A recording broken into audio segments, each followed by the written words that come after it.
On a besoin absolument d'avoir ce triptyque pour avoir les 3 éclairages, pour voir comment se posent les questions et comment construire des solutions qui permettent à la fois de prendre des décisions qui soient conformes aux besoins, aux attentes des citoyens.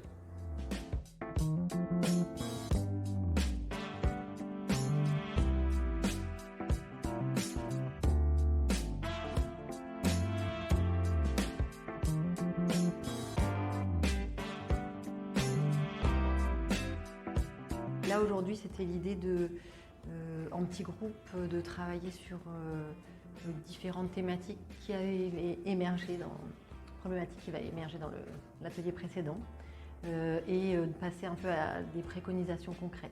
Une idée assez importante a été de travailler sur le partage de la connaissance scientifique, de ne pas en faire un objet qui soit uniquement une expertise descendante. Dans un monde idéal, par exemple, développer des capsules scientifiques qu'on pourrait montrer lors d'événements sportifs ou d'événements culturels, voilà, qui peuvent être des choses très conviviales qui mettent la science à la portée de chacun. Et c'est assez partagé le fait qu'il faut aller vers les publics éloignés de ces considérations. Ce soir, on est reparti d'actions qui avaient été définies à la séance précédente. Il y en avait 20, donc on travaillait par équipe de 3.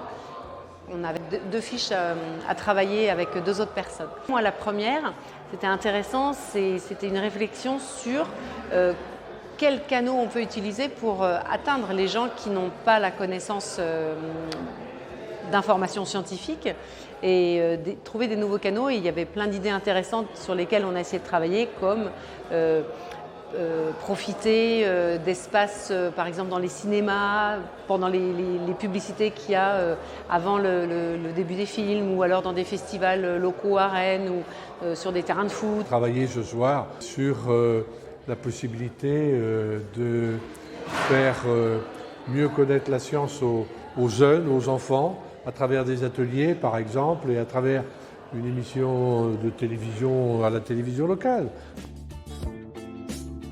Il y a un vrai enjeu, il y a un vrai défi, c'est un défi démocratique, c'est un défi civilisationnel même, puis c'est un défi scientifique. On a à apprendre à se parler, à traduire nos énoncés, à trouver des manières communes de construire un discours qui porte nos connaissances diverses. Donc des espaces comme tissage sont tout à fait essentiels pour continuer d'avancer sur ces questions et sur ces objectifs qui concernent aussi bien la science que la société. Ce que j'attends beaucoup après ce soir, là, on nous a expliqué qu'on pourrait faire de l'écriture participative en fait, pour continuer à définir les actions. Et là, je pense qu'il va y avoir plein de choses à finaliser.